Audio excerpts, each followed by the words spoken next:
Are you suffering from anxiety or panic attack? So let me tell you symptoms of anxiety. You can decide this is anxiety and not panic attack. First sign is racing heart. Second sign would be trouble in breathing. Third sign would be engaging in repetitive movement. You'll do something again and again. You won't be able to control your fear and you'll just imagine something bad. And then there will be a lot of struggle to concentrate. And last but not the least would be racing thoughts.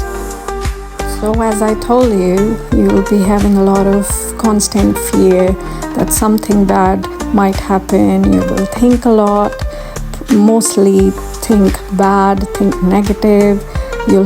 That's why obviously you'll have difficulty in sleeping.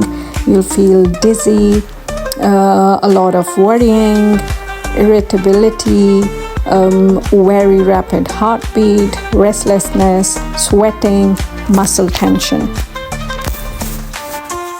Now this thing you can also see by yourself.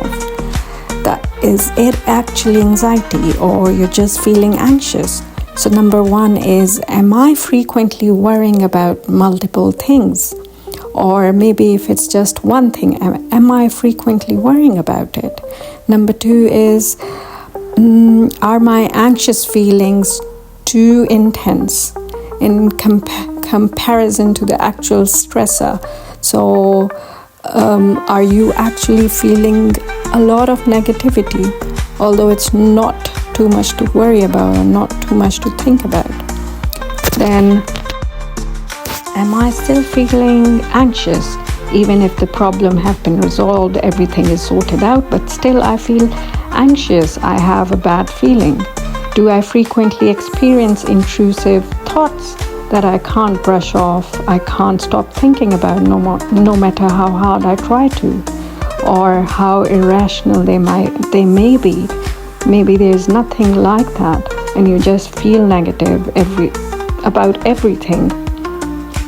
Are these feelings of anxiety making it difficult to do anything, whatever you like to do, or even your job, or take care of things at home, or get along with other people? Are you able to talk to others? Are you able to go out? Have I noticed that this has been going on for a long time? Has it been since 6 months or more? You have to think about this.